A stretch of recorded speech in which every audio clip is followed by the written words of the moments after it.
Celebrating 4 years of talk like you've never heard it before. This is GabNet, the Great American Broadcast Network.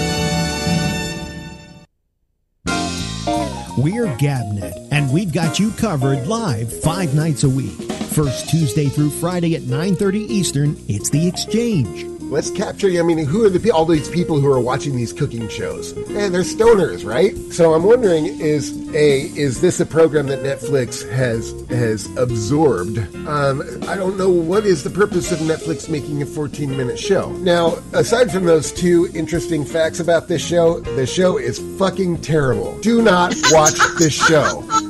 It fucking sucks. Tuesday through Friday at 10 Eastern, join Alex Bennett on the Ramble. Say goodbye to the unions. Renee, what was the decision? And then we'll go to Patrick. It doesn't matter. Just say goodbye to the unions. No. But I'm not asking you that. I'm asking you what was in the decision yesterday. I'm going to look it up. Okay, let me look it up. Yeah, he'll go look it up at glennbeck.com. Tuesday through Friday at midnight, The Intersection. Most high school boys, what have we got on our mind? Sex and girls and sex and sex and sex. And booze and drugs. Yeah, the Asian guys I knew in high school, I'm sure they thought that way, but perhaps they were more disciplined about it. Although there was this Japanese girl in high school that your old friend, the Black Avenger, had the hots for. Oh, my God. Be still my sake wanting to drink self. If you like sports, we've got that too, with The Arena, Wednesday nights at 8:30 p.m. Eastern. Well, and even if you did that, it doesn't give you the right to grab your Uber driver's private. I mean, and what part of that to him sounded like a good idea? Oh, she played a special song. Catch up on all the shows with our weekend flashback. All shows have the Citizen Panel, an exclusive concept of GabNet. It's new, it's daring, it's talk like you've never heard it before. Evolution is defined as any process of formation or growth, development. The evolution of a radio program right before your ears. Welcome into The Exchange. It's Rob Alfano, and it's a Wednesday night, a special night, and we'll talk about that in just a few moments. You're going to give us a call on Skype in a little while. I'm Jim Browning. You're listening to The Exchange. Well, our long national nightmare just may be over. It seems that we are ready to say goodbye to reality television. Good evening and hello, everybody. Welcome to The Exchange, your safe haven for the free and open exchange of ideas and opinions here on the Great American Broadcast Network every Monday through Friday from 9:30 to 10 Eastern, 6:30 to 7 Western. I'm your host and broker, Damian Chaplin. If you'd like to join the conversation tonight, go ahead and give us a call on Skype. I'm opening the lines right now. The Exchange, one program, ever evolving. Be a part of evolution. Tuesday through Friday at 9:30 p.m., Damian Chaplin moves you in new directions. Call GabNet Live on Skype at 347-352-0079. The Exchange, the evolution. Tuesday through Friday at 9:30 Eastern, only on GabNet. You love GabNet. You love the hosts and the citizen panels. In fact, you wish you could take them wherever you go. On your computer, log on to gabnet.net, where our stream is available around the clock. On your TV, GabNet is available on Roku with the same around-the-clock stream, plus all the latest episodes of GabNet programs, old favorites, videos, and tons of celebrity interviews. When you're mobile, we're on your iPhone or iPad with podcasts accessible via iTunes or Stitcher, and that same around-the-clock stream on TuneIn. If you don't want GabNet wherever you go, well, the hell with you. Go ahead, listen to your old-fashioned talk shows that do things in the same old predictable way. Meanwhile, the rest of us will be having fun listening to talk like you've never heard it before on GabNet. Celebrating 4 years of talk like you've never heard it before, this is GabNet, the Great American Broadcast Network.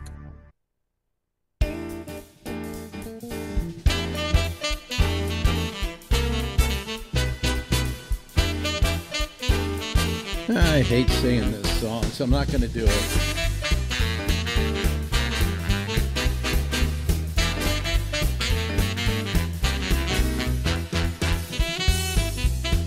Oh, yeah. Hi there. How are you? It's Alex. And it's the Ramble. We were supposed to have Marjorie in here, but she's not coming in tonight because I didn't know up until the last moment whether I really wanted to do a show or not. And so she took her sleeping pills, and when I finally said, "Are you coming in?" she says, "I took my pills already." So she was going to appear, so I guess she wants to wish you all a happy holiday. So you can have it. I'm just in the worst possible mood, and I don't know if I want to really do a show tonight. I'm tired of just things that happen in life, and things which I have no control over, but have control over me. Let me explain something, and that is that I ordered this thing, what do you call it? The network. It's put a bunch of hard drives in it, and you got a network. Okay, I don't know what you call the damn thing, a server, a network server, or whatever. And I ordered it and put it on American Express, and then used the rewards points to get the thing for free. And they sent it to me. Well, this was by a third party, not Amazon, but through Amazon, but a third party. And they sent it using what's called UPS Choice. Now, I like it when they use UPS because I hate the post office. I absolutely abhor the post office, okay? I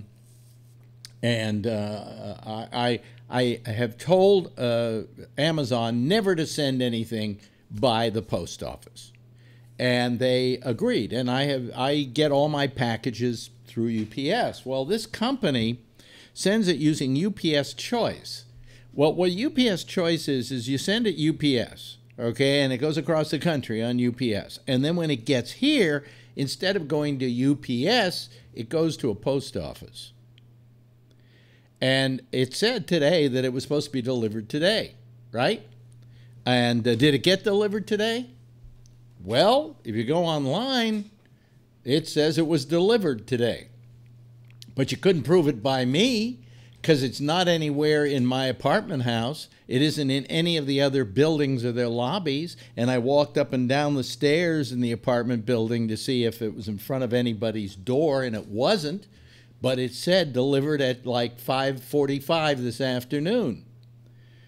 So I call up Amazon. I said, this was happening. They said, well, we have to get a hold of the company that we did business with that shipped it because Amazon didn't ship it.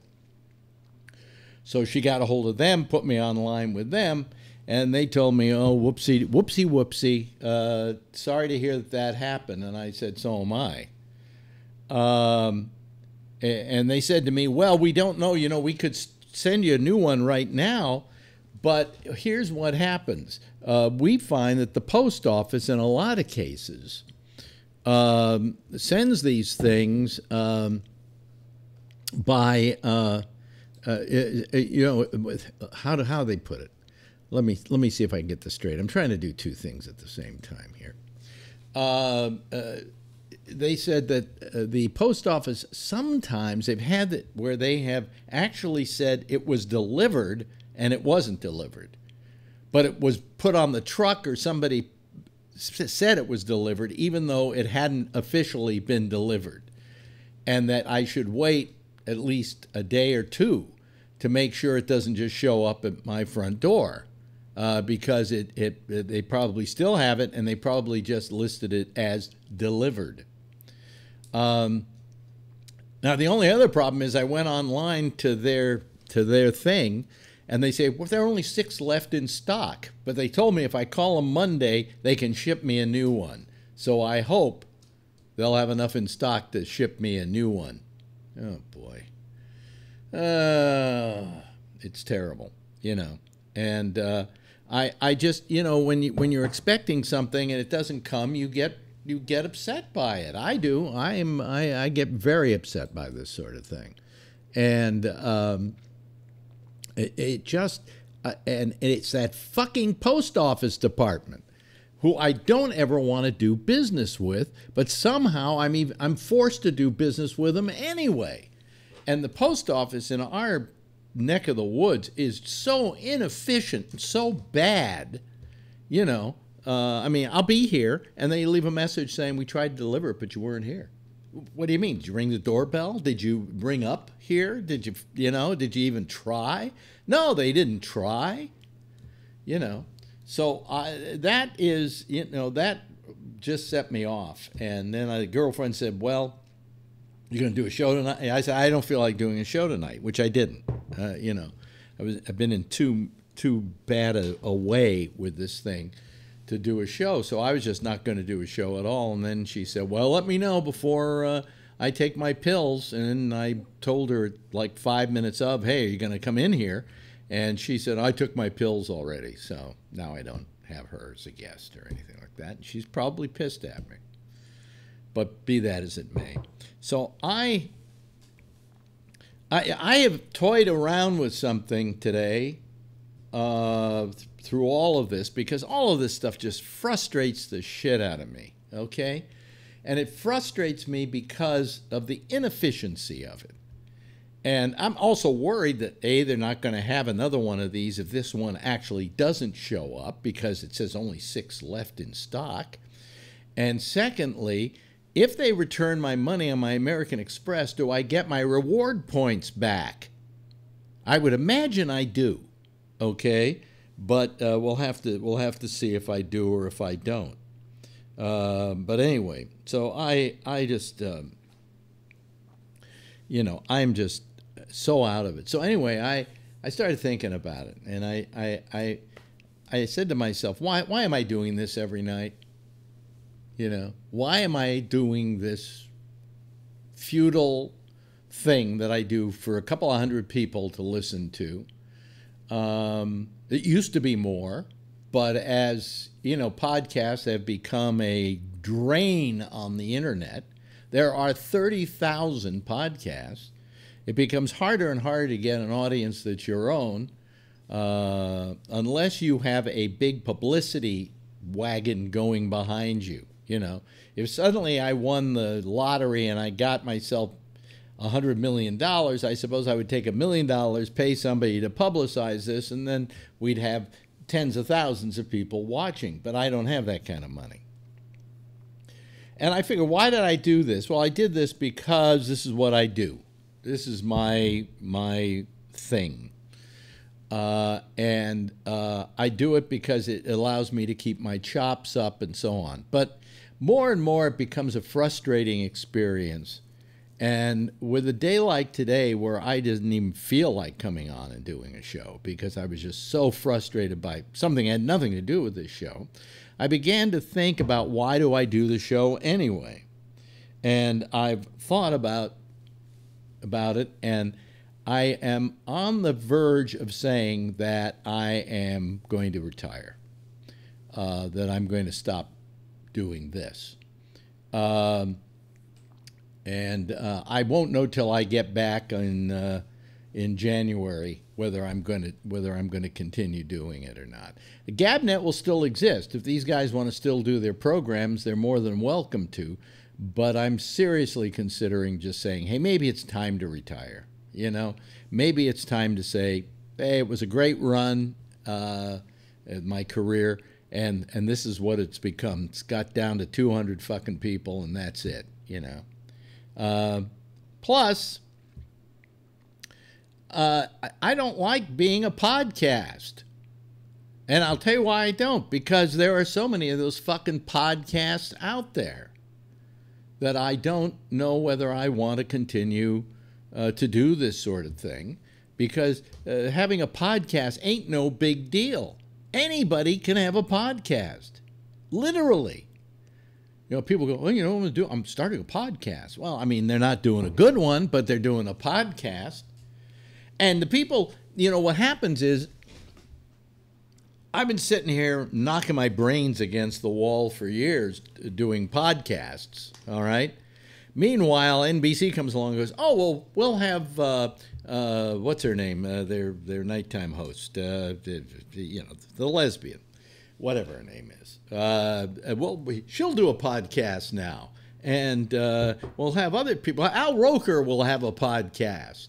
And you go, well, how do I compete against that? Because now it's just they're moving their whole stage from television to podcasting. And just like I, as a little radio station out in the hinterlands, couldn't compete with NBC, the big network, the same is true of me doing a podcast. There's we'd like to think there's a great equality in podcasting, that anybody can be a hit if they just have the right idea. But it ain't true. It just isn't true, I think when we started this outfit, Gabnet, and we came up with the idea of the citizen panel, that we had a rather unique way of doing a talk show. It's like it's not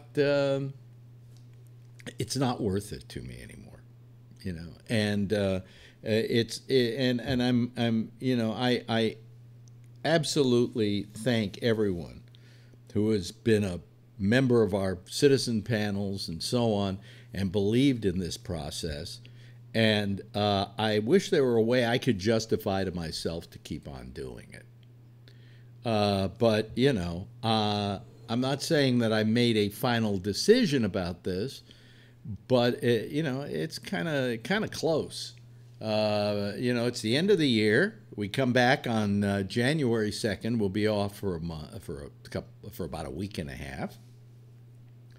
And you'll never know whether I got my thing in the mail or not, because we're off for the next week and a half. And then when we come back, maybe I won't. Maybe I'll just say that's it. I'm retiring.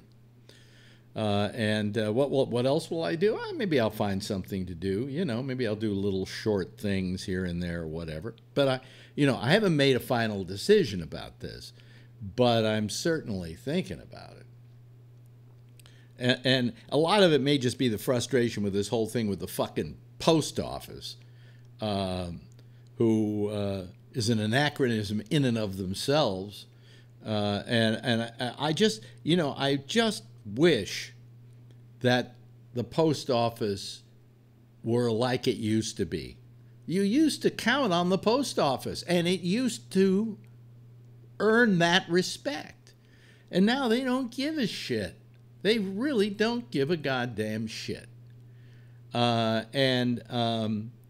it then puts me into a depression, which I shouldn't go into, because I was supposed to get something. Now I don't know. Am I going to lose my American Express rewards points if, let's say, they say, okay, we're giving you back your money and we're canceling out the card thing, the card you used?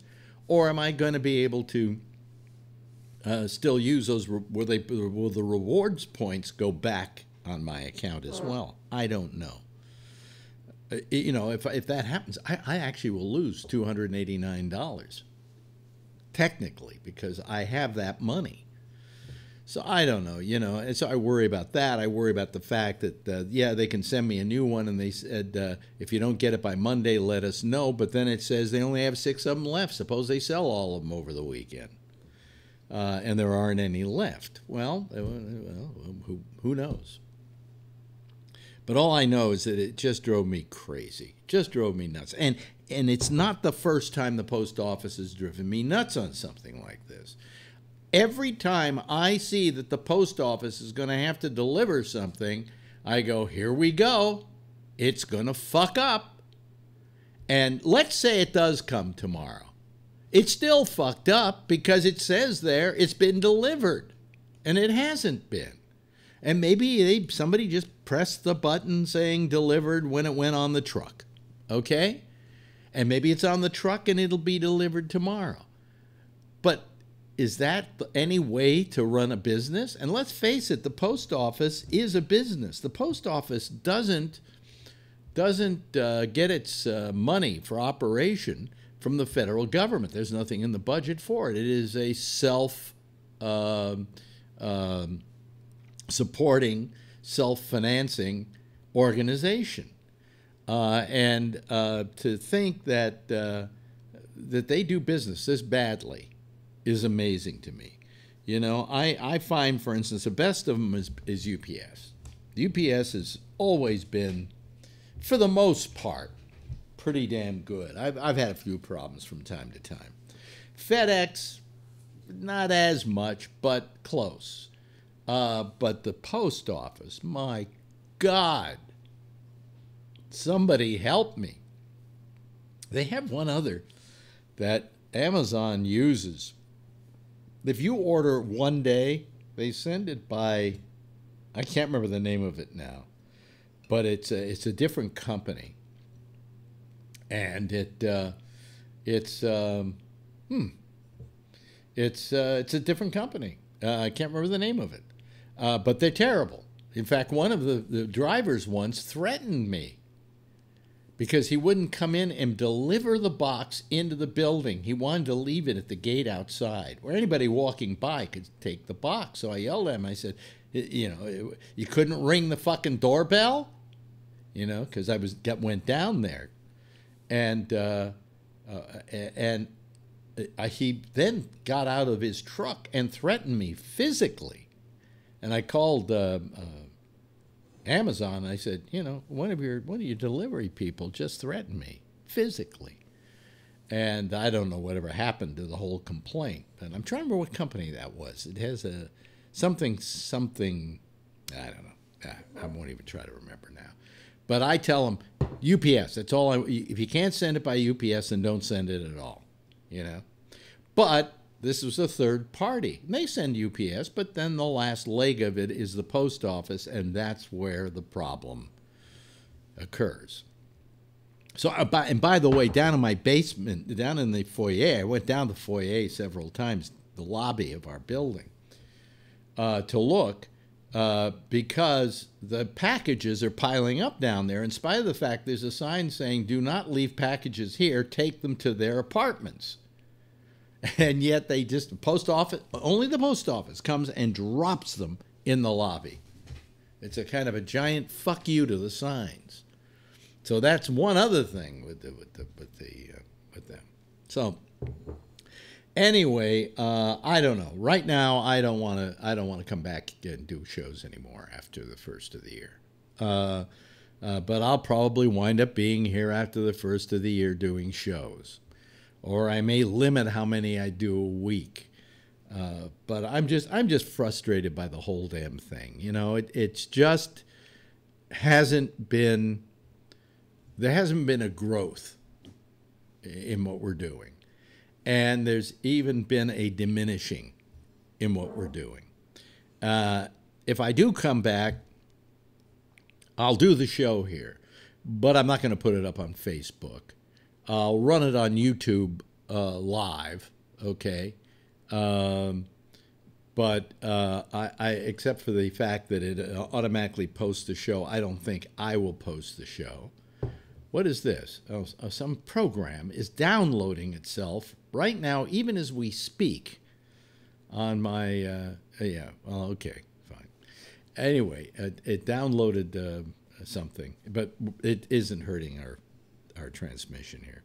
But I think I may even stop the whole Facebook page, or at least posting any more to the Facebook page, because I said last night, I think Facebook is kind of dangerous to you and to the people who are my 500 friends who I don't know. But anyway, I just... Oh, by the way, I have a friend, I won't say who he is, who was suspended because of some Me Too stuff. It wasn't Me Too stuff, actually. It wasn't regarding coming on to women or anything, but just some inappropriate remarks he made 3 years ago, right? But nothing, if I told you who he was and what it was, you would go, what? You know. But today he got word that CBS is firing him without cause. Okay, which means he's going to have to sue to get about a year's worth of money out of them. But I thought about it, and I went, what a lousy fucking group of people CBS is. You know, they had this whole thing happen, you know, them laying him off like 5 months ago, something like that. And they waited till right now, just before Christmas, to fire him. Wow, that's Scrooge in action. So don't ever watch CBS again, except for The Big Bang Theory. Maybe Mom. Young Sheldon's pretty good. But otherwise, there's no reason to watch CBS, okay? Fuck them. And Colbert isn't funny, and, you know, it doesn't matter. You don't need CBS. They're old media anyway, okay? Oh, I know. If Damien is listening, he's going, yeah, but they got Star Trek on there. Yeah, well, so, you know, big deal. So go online, download the torrents, and tell them to go fuck themselves. That's what happens. Okay. Well, listen, I'm gonna turn on the lines here. I don't know if I can go the whole hour and a half that's left, but we'll see. Okay, I just opened up, and people are trying to get in. I guess I don't know. I don't know if anybody's trying to get in or anybody cares about getting in. But we'll just sit here and wait until the phone rings. Or the Skype rings. Excuse me, I use an old terminology. Yeah. I still call a refrigerator an icebox. Yeah, because that's what my parents called it. So, yeah. Here's Richard Johansson, ladies and gentlemen. Are you there, Richard? Yes, I'm here. Yeah, I'd show you his picture, but we don't have his picture. No. Yeah. So you still in Thailand? Yeah. I'm in Bangkok. Hello from Bangkok. Yeah. What's good about Bangkok? What's good about Bangkok? Yeah.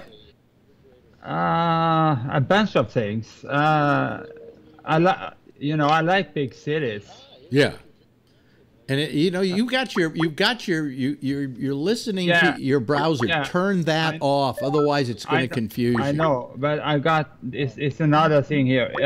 I got one of the guys that works here to help me out. Yeah. He couldn't find it out either. So it's something about game. It's a gaming machine. Yeah, but I'm saying that we hear the audio from the show in the background. So I got to hang up on you because we can't have that going. Okay, but thanks for calling. All right. I just I can't put up with that, especially in my mood. I can't put up with that. Hello to Charles Wallace. Charlie is there. Yep. Hi. Turn on your camera. So we can see your face. There we go. There's the people now.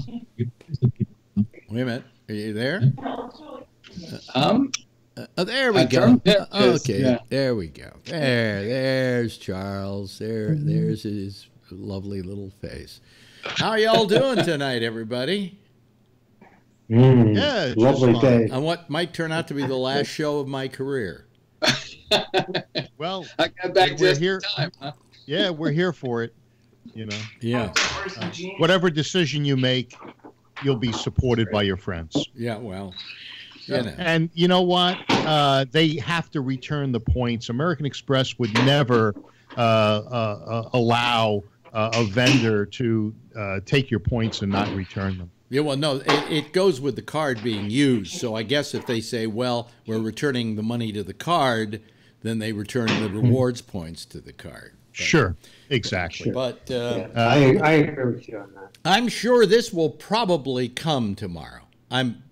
They're almost betting on it. They're saying they've had this happen a lot of times with the post office, where somehow somebody says, it's been delivered, and it never was delivered, and then it comes the next day.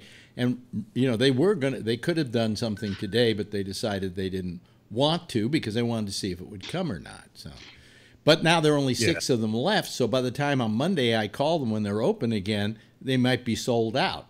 And then what do I do? They'll get more. They'll get more, I'm sure. It's not a rarity. It's so why? They make them. Yeah, give me a good reason why I should keep doing this show. Because you like to. Well, no, and also if you didn't, your wife would probably kill you. She's going to kill me anyway because I was in a bad mood tonight, and she didn't. You were in a bad mood over nothing. It's a piece of metal. No. Probably plastic. No, that's not what I'm mad about.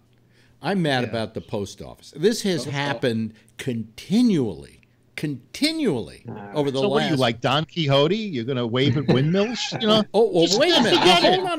Hold on a second. You want the best? Disappointing. You want the best part of this? So maybe I want to write the post office and tell them what happened, and say, they're going to listen. Wait a minute. Well, but I want to. Let's say I want to write them and tell them what happened and complain. Make a complaint. Try and find a place to make a complaint to the post office online. There is no way you can do it. You can Skype them. No, you can't. I'm only kidding. And it's almost as bad with UPS. All they want to talk about. Nobody, when they say, "What is your what do you want to write us about?" There's nothing that says complaint there. There's oftentimes there's a contact number, and you can get through to them that way. But on the post office, there's someone called a postal inspector or something. The postmaster. The head postal guy, and you can get a hold of those guys. They'll actually postmaster. Yeah. And we used to have somebody who called the show that actually worked for the post office, and he was some muck-a-muck. It'd be nice if he called in and told you what to do. There's nobody listening to this anymore, so it doesn't matter. You'd be surprised. Yeah. I think you could go right over to the post office. Well, I mean, one day I did. I went to the local post office here, and I said, I want to see the person who runs the post office, and I told them what my complaint was, and they got very nasty with me. Got very, because I said to her, the trouble with you people is, and she happened to be black, and she said, what do you mean by you people? And I said, it's nothing racial. I mean you people, you postal people. Well, you could have gone postal. You should have said, I'm expecting my AK-47 in the mail. Did you bring a gun with you? You should have. Yeah, you can see why these guys shoot the place up. Yeah, but fuck it. But give me a better reason why I should keep doing this. You don't have to have a reason. Either you want to do it or you don't. And if you don't, that's okay. That's bottom line. Yeah, I guess I'll have to figure that out. Maybe what you need is a break, or maybe what you need is to cut it down to once a week. Just to keep your fingers in it. If you're going to have the network going, cut yourself down to once a week. Yeah. But when I see who does well on the internet, I go, what? But what? You can't compare yourself to other people. That's like saying mine's bigger than yours. I know, because I don't give makeup hints. Well, a lot of these people, they get followers, they market, it's their full-time job. They're using clickbait. They're doing all sorts of things in order to do it. I don't think that you want to invest that kind of time and effort. And, it's okay. You know, you got what you got. Yeah. Yeah. Hello to Rob, and hello to Charlene, and hello to Jason. They've joined us tonight to see the dying of Alex Bennett. Anyway, yes, Alex. Yes, Charlene. You were talking about, the people that are on YouTube now. Have you heard about? I forget. I think he's like a billionaire. I don't know how many billion, but there's a little boy, and I forget the age, but he's very young. He just opens toys, and he's like like a phenomenon. He doesn't make YouTube. billions, but he does make millions. Yeah. But he doesn't even play with them. I heard he just opens the toys, and like all the toy people just send him toys because Well, that's a whole new thing on the internet is unboxing. So unboxing. Yeah. Right. By the way, there's Brian Ludwig. Did you lose your job, Brian? Hi, Brian. You might be muted. I think he's muted. Oh, can't hear us. He's doing something. Yeah. I don't know. It's something. What's that thing? A taser in your hand? Brian, can you hear us? Brian? Yeah. Oh, okay. Can you hear me? Yeah, can hear you. Yeah. So what happened? You lost the job already? What? You said you weren't going to be able to quit. You quit? Oh, jeez. Oh, really? Wow. Yep. Why'd you quit? Were you driving or what were you doing? Yes. Yeah. Dude, seriously, have you tried being an Uber driver yet? Yeah, he did. He said. Oh, did you? Yeah, but no benefits to be had at all, no matter how long you work for this place. Really? Not even any paid time off. Oh, really? And my 4 days in, my work ethic is already being critiqued. Fuck you. Goodbye. Yeah. Yeah. You don't critique somebody's work ethic when you don't have like days off for them or holiday or paid vacations or. And everyone's regarded as an independent contractor as well, so you're responsible for your own taxes, but yet everybody's expected to be there as though they're on a full-time status. But they could be taken to court. What are you, a carpet layer? Yeah, as a independent contractor, they don't have the right to critique your work. They either use you or they don't. They can't, as an independent contractor, they can't even tell you when to work and when not to work. You could violates the independent contractor status. You could almost argue that those people are calling you a contractor so they can get away with stuff, but that they don't they don't fit the profile of what you have to be to be have contractors.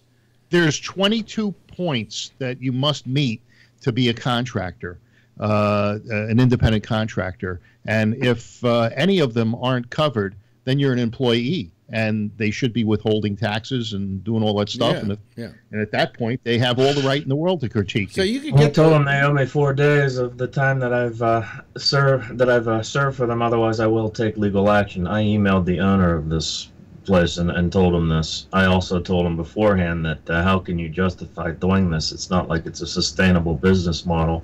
Of course, he gave me a general reply, oh, I'm so sorry, things didn't work out for you. But then I said, I followed that up, pissed off that I was. Either you pay me back my 4 days in the next week or two, or I will take legal action.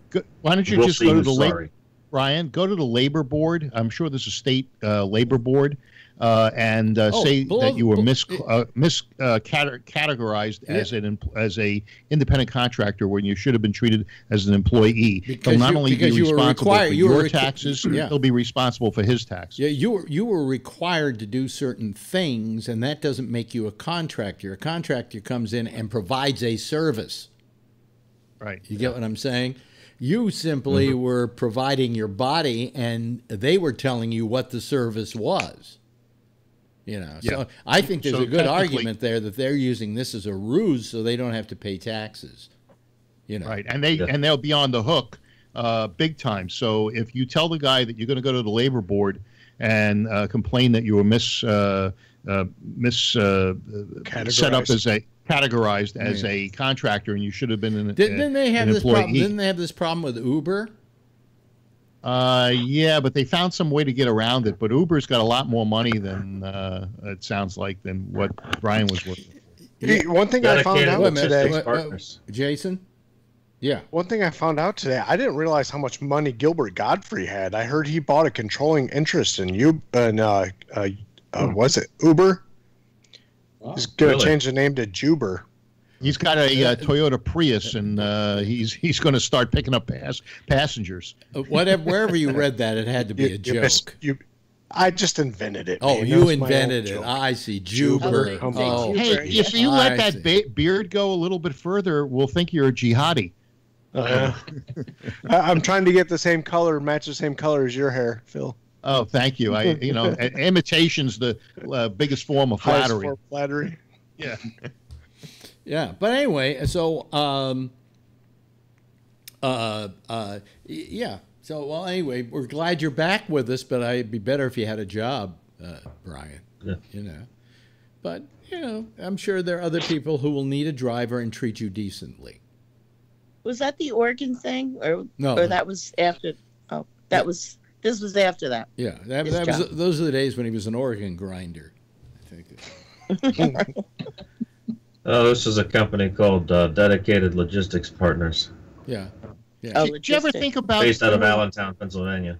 Did you ever think about doing actual trucking or something where you drive one of those big trucks? You know, I have. It's not that great.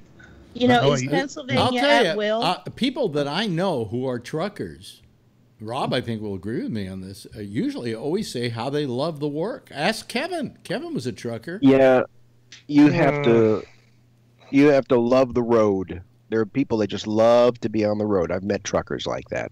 Yeah. A lot of times the guys now who are making the big money, when you start off, you're going to be hauling heavy loads like steel and stuff like that. And it's, scary as hell. I knew a guy that used to haul chemicals. You know, he'd pull up to like Union Carbide or one of those places, and they'd fill up his big tanker with some sort of chemical that you didn't want to touch, and then he'd drive it to some other place. He was making pretty good money back and forth to L.A. and Bay Area. Yeah. But if he hits a pothole wrong, the whole thing goes... Then you got nothing to worry about. Yeah. Yeah. But or if a dispatcher pushes him too hard and he follows the advice of said unscrupulous dispatcher, he crashes and there goes his career. Yeah. Well, don't they have laws now? You can only drive so many hours if you're alone, and it's been like that forever, though. Yeah. It's been like that forever, and they've revised it over time, but still. Did you ever try driving for a local hauler? Like a local retailer who, like Meyer. I know you guys don't have Meyer in Pennsylvania. That's what I would like. Get somebody who's a local hauler. Just maybe drive within the state or 2 states or something. Yeah, or I would like to. I've been putting myself out there, but I mean, Uber isn't a bad idea. Especially. I don't like Uber. I think they're a criminal enterprise, to be honest with you. Well, yeah, but that doesn't mean that they won't make you money. Most criminal enterprises do. Yeah, yeah. I think maybe a lot of people that drive for Uber, it's just extra money. It's not something you can make a living on. Most of them do it on a part-time basis, but even those that do it on a part-time basis, such as in Connecticut, they're on strike. Yeah. Still. Yeah. As I'm sure Jeff here can attest. Jeff? So that means you can't get an Uber in Connecticut? I don't know. Can you get an Uber in Connecticut, Jeff? Jeff? They're on strike. It's a good question. Well, wait a minute. Jeff has his hand. Jeff has his hand up. Yes, Jeff. Yeah, Brian. I don't often like to tell people what to do, but you're a special character, so I'll tell you what my experience has been.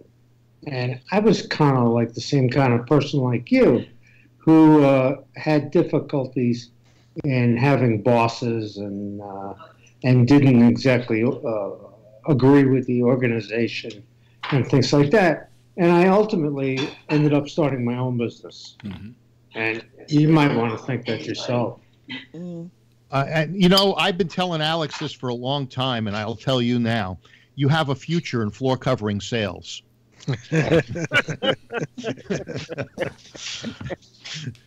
I tell it to everybody. Yeah. Yeah, sure. Supposed to be funny. Yeah, but what can I do if I don't do this anymore? What can I do? What kind of job am I going to be? Would I be good for? Well, to begin with, nobody would hire me. Why can't you do voiceovers and stuff? You don't want to audition? You want the answer to that one? Well, yeah, I asked the question. Okay, well, I'll give you the answer, and Rob knows exactly the answer I'm going to give you. Number one, the big jobs are all being done by well-known actors whose voices are easily recognizable on the commercial.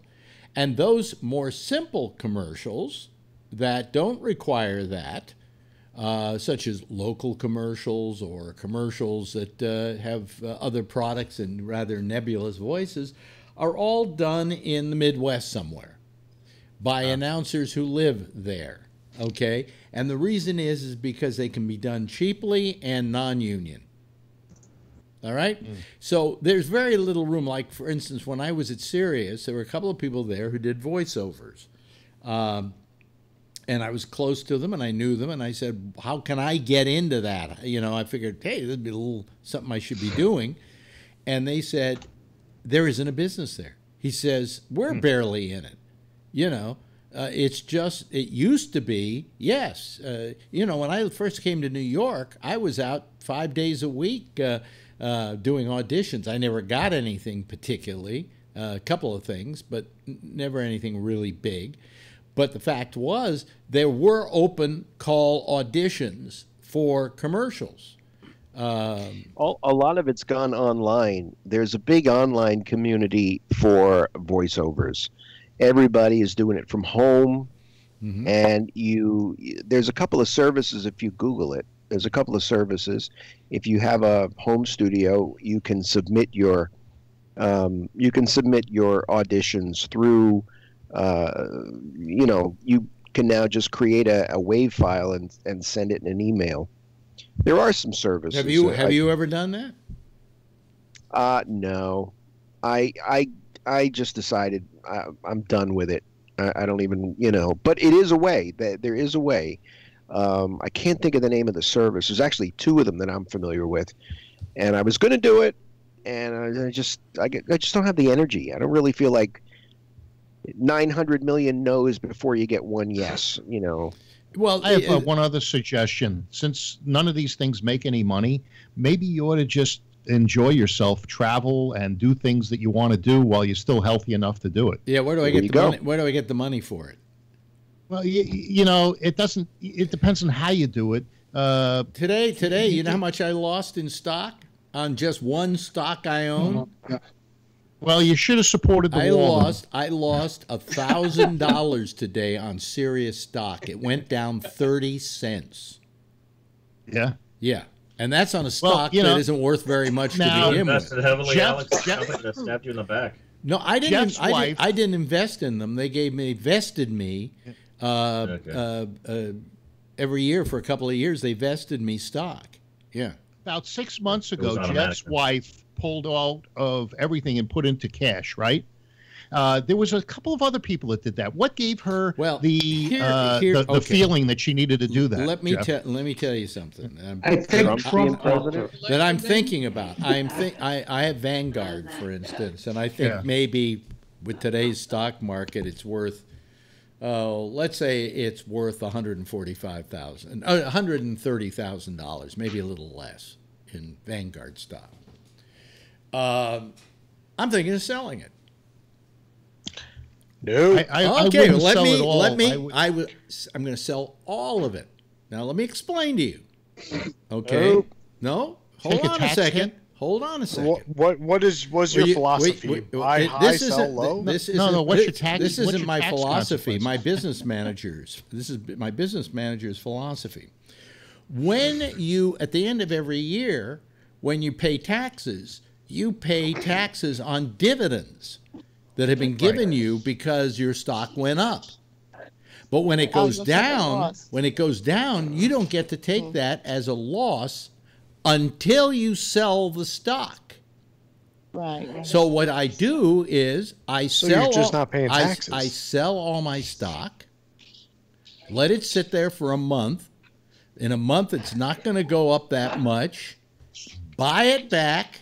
Maybe it's gone down, but buy it back. I will be able to take a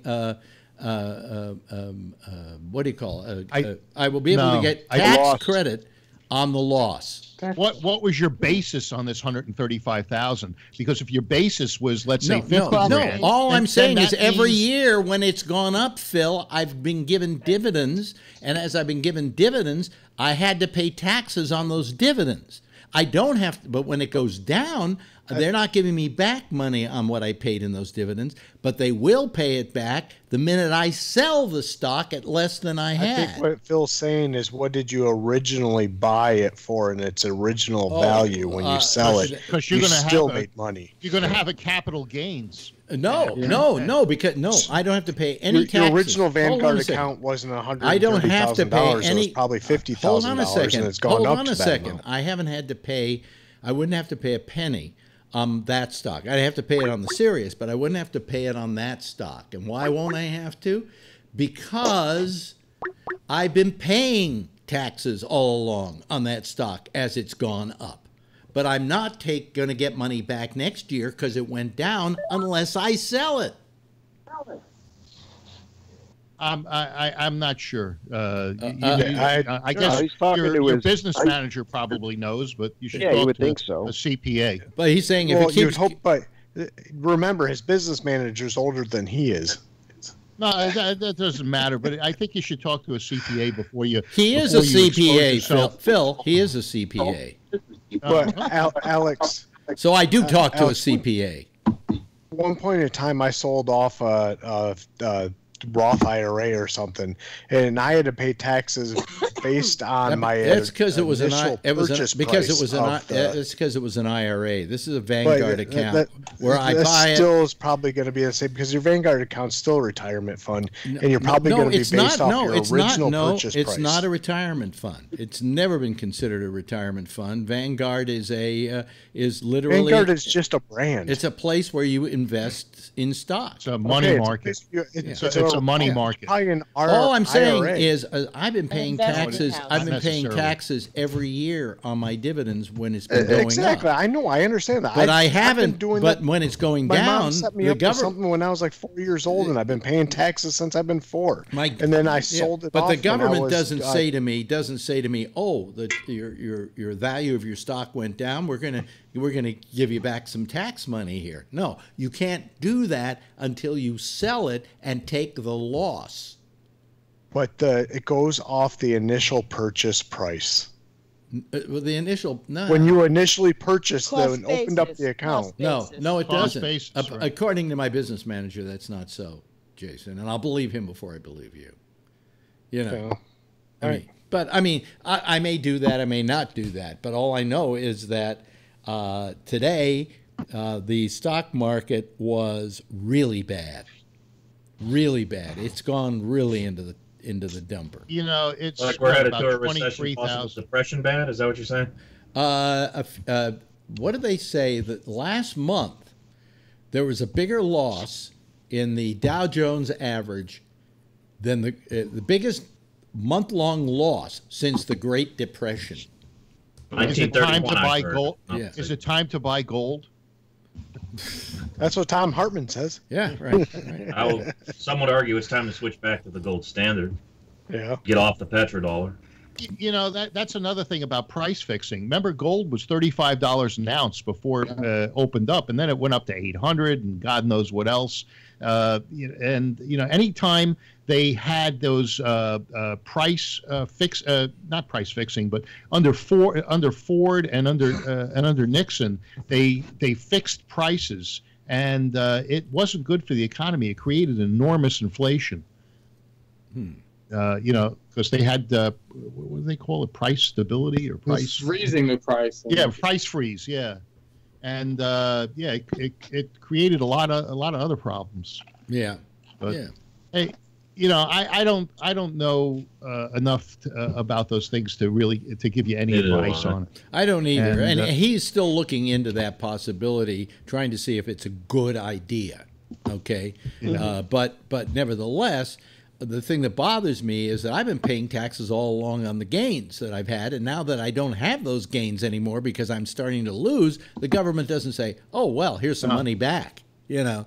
And so what you're saying is your gains don't outweigh your the initial cost? Even with the dividends? My gains are much more than the original cost. But what I'm saying is, so I have paid taxes on the gains every year. Okay, I don't know that matters. If tomorrow, I had Cablevision. Wait a minute. If tomorrow, I had Cablevision. Well, let me finish a second. If I tomorrow start taking money out of my Vanguard, I don't have to pay taxes on that money because I've already paid taxes on that money. All right. That's right. Now on my 401k with the Sirius, I have to pay taxes on anything that I take out of there. You're right. You won't pay taxes on that money, but you are going to pay capital gains on what you paid on it when you originally bought it to where you sold it. And that happened to me. I bought, back in the 80s, I bought Cablevision stock, and I completely forgot I had it. And even until last year, remember I told you that I used that Credit Karma app and I had all that money that was found? Right. And I could reclaim like $10,000, $12,000 and lost money that I didn't even realize I had. Well, I had to go through. That was taxable. Everything was taxed. I paid tax on that. I had to pay. They asked me, when did you buy it? What was the cost of all the shares as you bought it? I'm like, how do I get? That's 1985. I bought this stock, and they said, well, you're going to have to. Before you can look it up. You're going to have to. Not 1985. You're not looking up. Because I asked about that. So? Really? No. Today everything's computerized, yes, but that wasn't before that, right? So you have to pay. What you do is they say, okay, it was $6 a share when you bought it, and today it's worth $12 a share. You're going to pay the tax on whatever the profit you made on it was. I'd ask newspapers don't have archives. I'd ask Josh about this, but I don't think this is Josh's bailiwick, is it, Josh? No. No, tax law. You have to ask somebody else about that. Yeah. But they didn't cover that at the Constitutional Convention. Yeah, but so taxes. Yeah. So you're saying taxes are unconstitutional? They're not in the Constitution? Well, I've heard some people make that argument. So then we shouldn't be paying them. Sure, we can stop anytime you want. I don't understand why we can't just have. I don't understand why someone like Steve Forbes wasn't right in implementing just a flat national sales tax, going away with. Since we only have one woman here, let me tell you the reason we have taxes now is those fucking women. I thought it was Woodrow Wilson. No. What happened was implementation of the Federal Reserve Bank. You might be on to the women in America, through the Women's Christian Temperance Union and other female groups, were the ones that brought about prohibition. And when they brought about prohibition, they were giving up a lot of tax money because we didn't have personal income tax, but they did tax alcohol, and the United States, pretty much 85% of its money to run the government came from alcohol. So when there was no longer alcohol, they had to have something to replace it. And believe it or not, prohibition, women's right to vote, and the taxes all came at the same time. They were all as a result of each other. And it was the women with their goddamn temperance union trying to get us guys to stop drinking. Fuck you. You know. So, well, Me Too will be after me now. Anyway, yes, Jeff. That's okay. The FBI is probably after me by now, too. So, Mystery Loves Company. Yeah. Alex, you used to write on some magazines and things like that. Yeah, I used to write a monthly column in Hustler. Yeah. Is that an option for you to do that kind of thing again? There isn't money in that anymore. I mean, you have to understand that a lot of things that you could make money off of. And what happened to Jason? He just went into the dark all of a sudden. What do you? There he is. Alex, you could always use this talent. Welcome to Walmart. Yeah, that's good. Yeah. It's always a doer. Oh, a greeter. Yeah. Yeah. So I think that you ought to just ask Gary to help you budget basically for what you got and enjoy yourself for a while. No, you just have to, you know, I often have said that the greatest gift you could be given was to know exactly when you were going to die, so you get to portion out what money you had up until that time. Like here I am griping about one little item that I didn't get today because of the money that it costs and whatever. And if I knew that I only had 2 years left to live, hell, I'd be spending money like it was going out of style. You know, it sounds like you're dealing with some anxiety and you need to go on some Lexapro. You know, you said it in the past that you were on antidepressants and anxiety medicine, but it took away your fight. Yeah. Well, maybe you're at a point you don't need to have the fight anymore. Well, maybe if you still got that fight going Listen, on. I'm taking this gabapentin and it makes me loopy. But gabapentin's not the same. Last night, I don't think people should take anything. About 11:15, I was so tired I didn't know if I could finish the show. I don't know why, but it's, you know, these fucking pills have just been throwing me for a loop. And you get upset when I talk too much. Hey, I'm sorry. I have to interrupt because I'm like a week or two behind. So, Charlie Wallace, I haven't heard your name in like so long. Have you called in recently? 3 nights this week. I just started this week. Yeah. Right. Yeah. I got to ask, how many toes do you have? I got 4 left. 2 on each foot, or? You know, this little piggy went to market. This little piggy stayed at home. Oh, whoops. He said he lost 6 toes. I said on 1 foot. Yeah. Boy. Yeah, no, but he's been here for about 3 nights now. We're so happy to have him back. I'm like a week behind, so. Yeah. Charlie's like Seth Brundle. What? What's a Seth Brundle? You know, Brundlefly? Brundlefly. You have the little, he's lost 6 toes. Oh, right? I see, yeah. Remember the movie The Fly? Yeah. With Jeff Goldblum? I remember that movie, but not too much about it. I love that movie. Yeah. And then Josh, too. Like, I haven't heard you in forever. I always thought that you and Brian, your voice just kind of sounded alike. Well, they're all. I was wondering if maybe it was like a secret, you know, personality or something, like you're just calling under a different name. I hadn't called for quite a while, but I have a different schedule now, so a little bit more availability from time to time. Yeah. Still working for Sherman Williams? Yeah. Oh, really? Yep. Yeah. Jason, Josh's voice apparently sounds more, you know, Appalachian, Southern, whereas mine's more flat. By the way, Josh, Ruth Bader Ginsburg. Yeah. She. I heard that. Yep. I was driving home today from Cincinnati, and I read that headline on my phone, and I just thought, man, she just refuses. She is just going to refuse to die for 2 more years. I mean, I just know it. This is. She only has to hold out will herself to live. She only has to hold out 1 more year. Well, there's a biography coming out, a movie. This is her 3rd bout with cancer. Is it cancer? Because I heard that they just saw nodules. Well, Nodules. Weren't those She cancer? stated publicly that she plans to retire in the They next didn't 5 say years, malignancies. They said nodules. And then so it doesn't necessarily need to be cancer. Still, It could just be scar a tissue woman from- that age goes under the knife. It's not a good thing, you know. No. And she had some kind of fall a couple weeks ago, right? Right. Where she Yeah, broke her ribs. that's how they found it. Okay, that's what I figured. She might have been dead if they didn't find it. She might have been dead. I just know that she cannot stomach the idea that if she left now that he would name her replacement. Trump can't do anything. Well, you're wrong. right. They can't do anything right. Wait a minute. You're right, though. You're right, though, Rob. You're right, Rob. You say she's got 1 more year to keep living because they can because use there's no way they'll use that argument that last year argument if he tries to appoint anybody.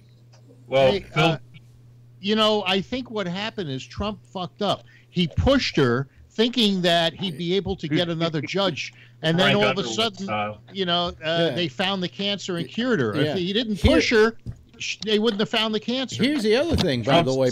Pull out of Syria, though, Phil. I got to say, I support that. Very interesting Supreme Court thing today, though. The Supreme Court voted against Trump's immigration policies. The Supreme Court, and No, guess that who was just that wasn't immigration policy. That was just the seeking asylum. Seeking asylum. Yeah, but guess what did guess Kavanaugh? Wait a minute. Guess who the deciding vote was? Kavanaugh? No, Well, Chief Justice. Roberts? Roberts. Roberts. Yeah. John Roberts. Yep. But he's the swing. It's specific. No, because it's specifically spelled out that if somebody's seeking asylum, that it doesn't matter if they came into our country. It doesn't matter the route that they took into our country to seek asylum. So that to me was just a given. It wasn't anything special. Yeah, but still, you had Roberts vote, against it, and it was not a Right, well. and that's, I guess I was kind of curious because Josh is really up on this stuff. What did you think about Kavanaugh? Yeah, I'm not a fan of Kavanaugh at all. Do you like beer? Have you ever been drunk? Yes. Yes. Yeah. But there's been plenty of times where we were sitting here bitching about stuff, and you actually had a really good arguments about hey, look at this and that and blah blah blah. So I didn't know if you had some. Yeah, I think a couple of weeks ago we asked about this. I think the last time I called or something, but I wasn't a big fan of him personally. I mean, I don't know, he just strikes me as an odd character, which is fine. You can set that aside, but I was never a big fan of his views on executive power. I mean, he's a pretty broad executive power guy. Has been, really all his life, that kind of thing. He's kind of in that the president can't be indicted camp, and that.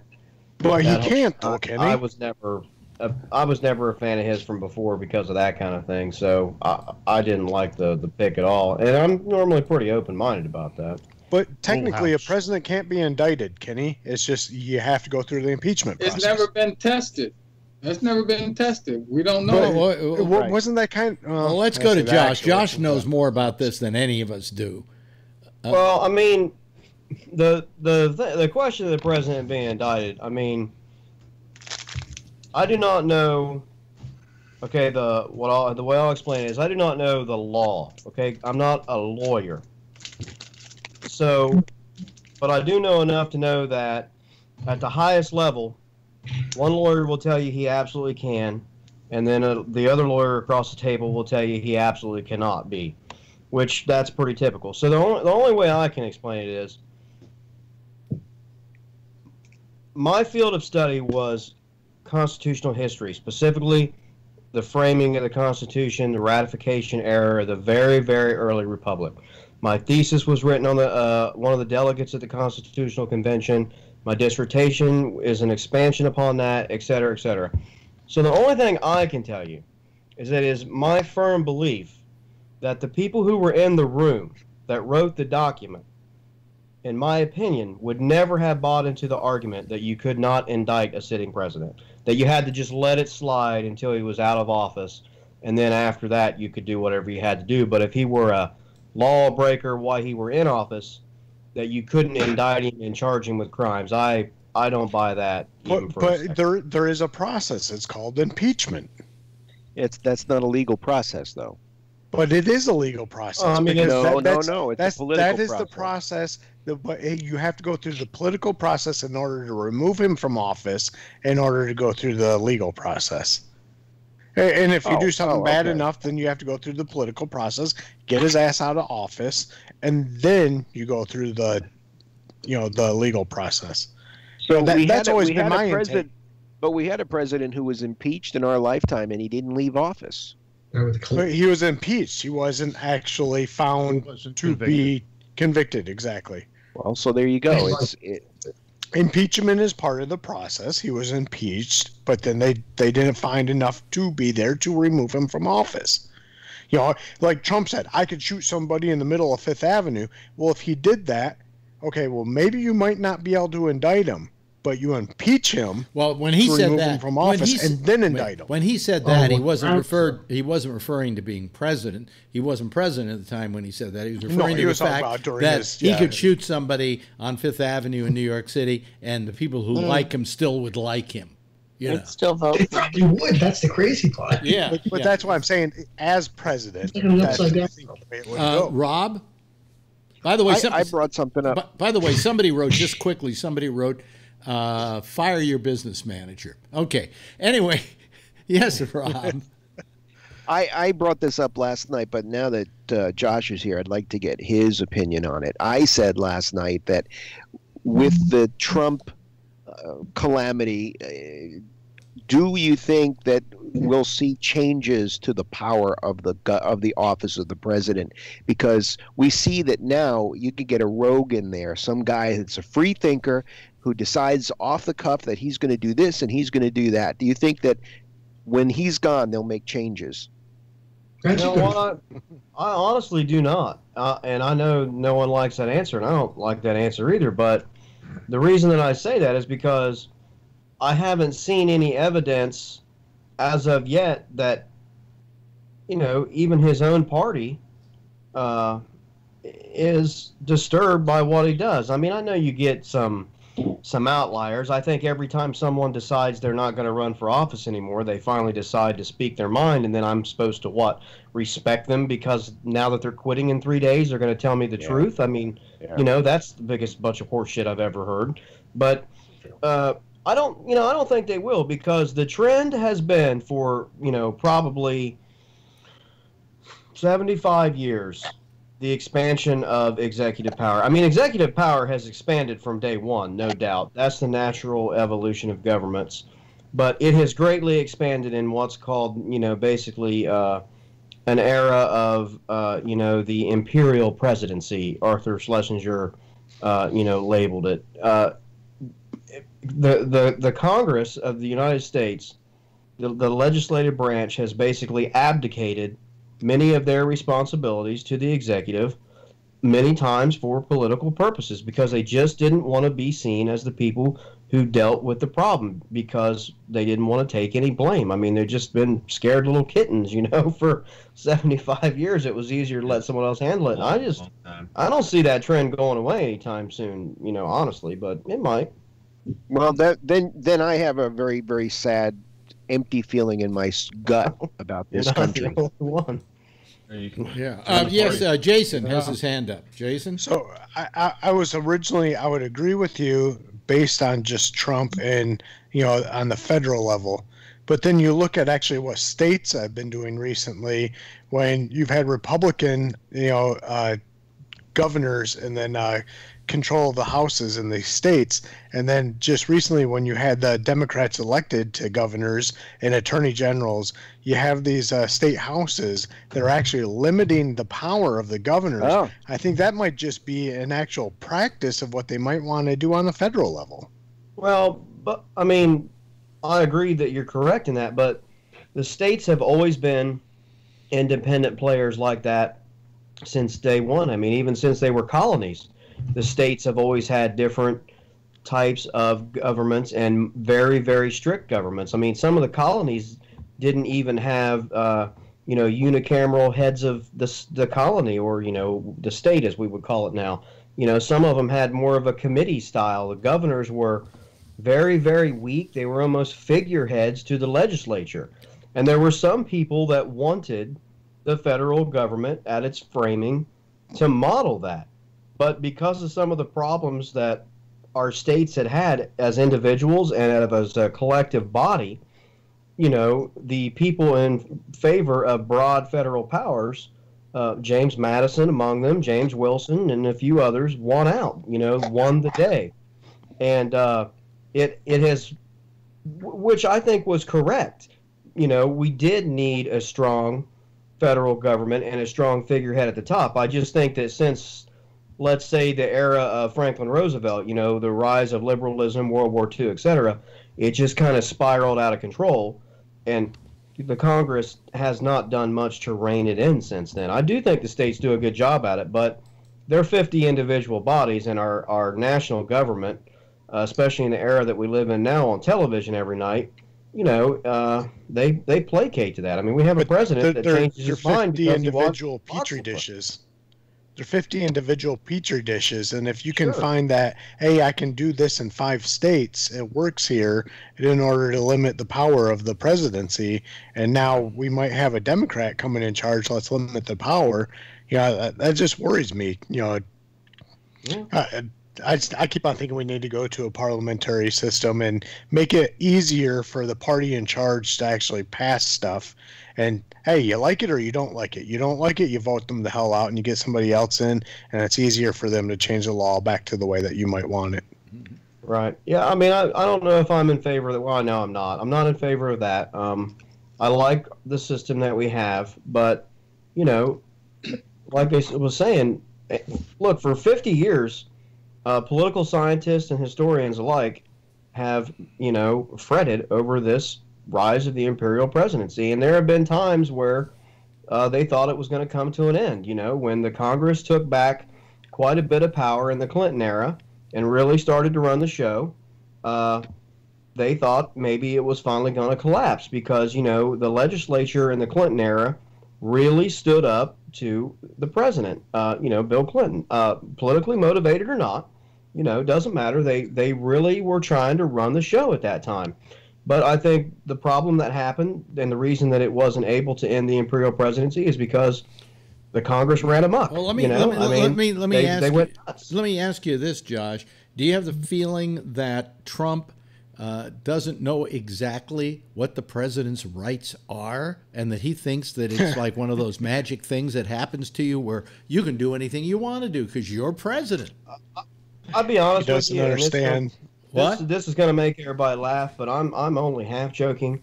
I wouldn't doubt if there is some sort of a scene out of the movie Dave where President Trump has to sit around at the cabinet table and they have to explain to him how government works and have little signs to remind him who everyone is before they come in the room so that he knows what to do. I think they've had to do that already.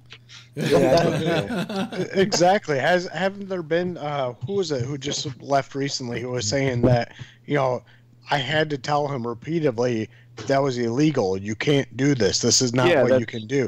You know, I think the power of the president is already restricted enough, you know, and that's what it should be. It should be, you know, the Congress against the president. That's why there's the separation of powers. Yeah. You know, don't take powers away from him. Just unite and go against him. We're already set up enough to be a stalled government, you know, the way we are. You know, you don't have to sit there and take the power away from the president and give it more towards the Congress, because then you're taking away the power of a stalled government. Rob has his hand up. Rob? Yeah, but think about how crazy this is.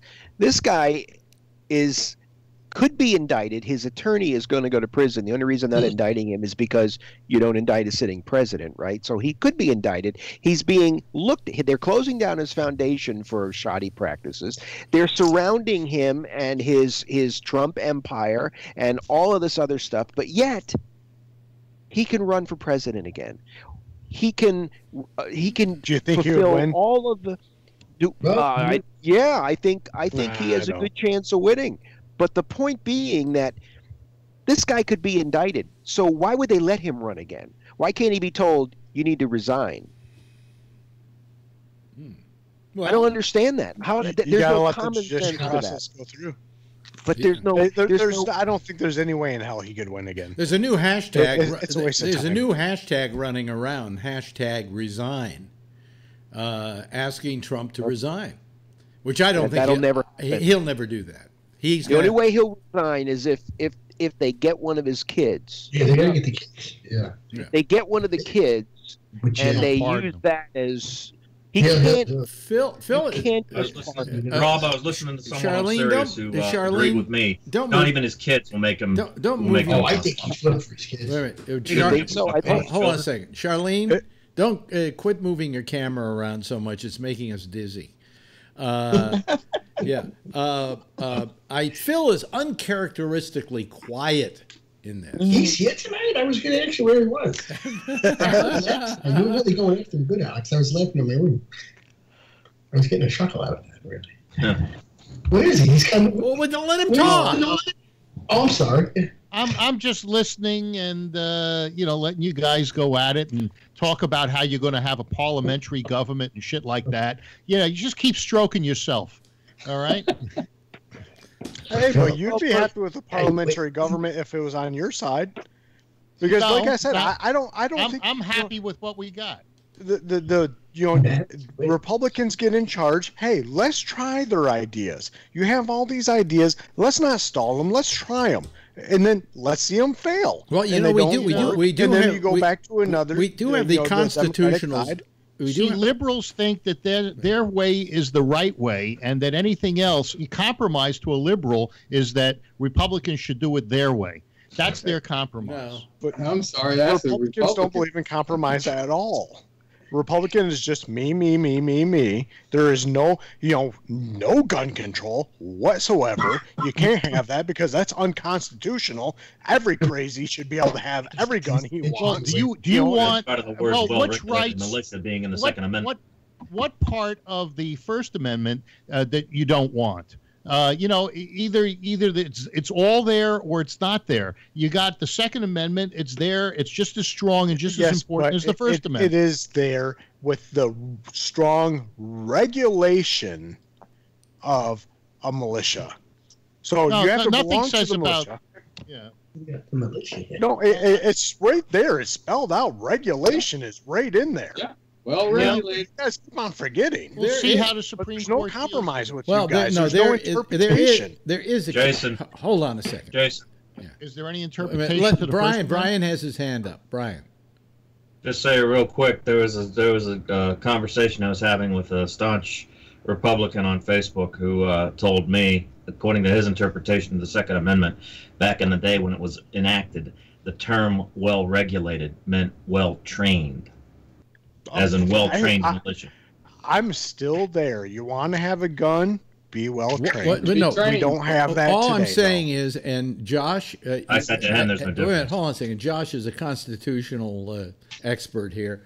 The fact is it's saying in order to maintain a well-ordered militia, you are setting up a caveat, are you not?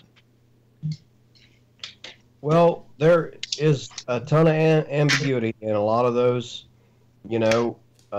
first 10 amendments and even the ones and beyond. And we've seen the proof of that over the last 200 plus years because we're still having the same arguments that many people had at the time of the framing and the ratification. Maybe not specifically to that amendment because it wasn't as big a deal to them back then.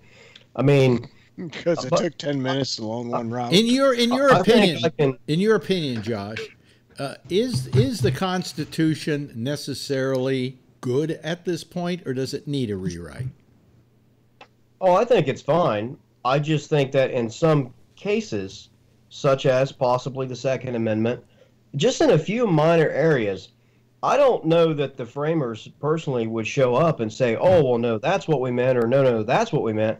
I think they would show up and be disappointed because they would say, well, why should it matter what we meant then and what we thought then in some of these cases? It's been 235 plus years or whatever. You guys live in a different world and we left you these mechanisms to make these adjustments and you haven't done that. We didn't fail you. You failed you. I think that would be their point is, we worked it out to fit our world, and we left you a way to work it out to fit your world, and you haven't done that. So, blaming us is the equivalent of laziness, I think, is how they would see it. And the last point on that is, as far as the parliamentary system, et cetera, I can tell you that, the reason that they didn't choose that simply because they didn't want a reactionary system. They wanted a slow meat grinding system because, people don't like to hear it, but I'm telling you, the fact is the framers feared democracy. Was parliamentary system even invented then? Was a parliamentary system even invented at that point? Well, yeah, I mean, the European, semi-democracies and, even well, the Constitution was based partially on Magna Carta, was it not? Systems of, bicameral legislatures, et cetera, with a parliamentary system, not quite with the powers that they have now, but there were systems of government around at the time, similar to that. But, they feared democracy. I mean, they feared the 50.1% deciding that they didn't want to pay their taxes because rich people have too much money and there's more poor people than rich people, and we'll sock it to. I mean, we have to remember at the founding of our country, it was the rich people who didn't want to pay their taxes. Well, right, but even more so than that, it was poor farmers and other people like that who were on hard economic times who basically would refuse to do. I mean, we don't probably have time to go over it, but I mean, you cannot discount the fact that Shays' Rebellion, feel free to look that up, and read just even for 10 minutes about it, how fresh in the mind of the framers that was, just this small town rebellion of, poor farmers and merchants who couldn't afford to pay back, rich people, went to their state legislature, which was very reactionary and demanded paper monies be printed and, the cancellation of debts and, things just got out of hand. And I'm telling you, at the convention, the framers feared democracy. I mean, they weren't anti-democratic. I'm not saying they didn't want the people to vote. They just didn't want the people to be able to change their mind every 15 minutes, because you and I know if there's one thing that has held true since the time of the founding to now, that is that the American people will change their mind every 15 minutes. And they knew that was a dangerous set of circumstances. I mean, I think that's what a parliamentary system sort of sets up is, everyone has a bad week and, it's like an NFL head coach. Let's get rid of this guy and get another guy, because that'll fix all our problems. I mean, Hey, how are the Browns doing? I don't care. I mean, but I think that's what they feared was a reactionary set of views taking hold and running amok, and 6 months of. But we haven't had it, and I think that's maybe what we need. Well, I mean, let the silliness run amok, and then let people understand and realize when you vote for that, this is the consequences, and then maybe they'll force us to grow up. I would argue that silliness is running amok right now, and I'm not as convinced as you are that Donald Trump can't be elected again. You know why? I think there are people out there. It's no longer about what's best or what's right or what's wrong. It's about I don't want to be wrong myself. Everybody is so rigid that they're willing to buy into anything, to believe anything, just not to be wrong. Cult of personality too. Yeah. Well, I think the main reason why Trump could win again is because we're still using those electronic voting systems. Yes. By a 10-year-old. And Russia. I actually believe votes were physically changed by the Russians during that last election in 2000. Let me ask you this, Charlie. And I've heard that argument, and I certainly understand the fear that people have about electronic voting machines. But remember, what did we do before electronic voting machines? We simply took the votes down to City Hall, and while we were on the way to City Hall, we dumped them in the river. So, I mean, there was always some way that someone was going to game the system. Christ, look at those videos in Florida, if you remember. What was that? They were looking hanging Chad. Yeah. Well, I'm not talking about 2000. I'm talking about 2018. All those truckloads of voter ballots and shit like that were being filmed by somebody's cell phone camera, and they were told to leave.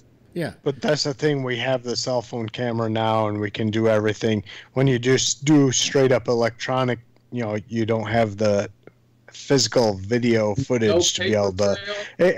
And I think that I believe, because especially the county I live in Macomb County, Michigan. You hear about my county every time there's a a presidential election. It comes down to Macomb County, Michigan, and it's so easy to have that be that little swing state or swing county, swing district. If I'm going to be a foreign entity coming in to adjust something, I'm going to adjust it in the swing area. I'm not going to try to adjust it in some area that's always going to the Republican, always going to Democrat. I'm going to go to that swing area, and I'm going to adjust it there because, hey, the numbers are off a little bit.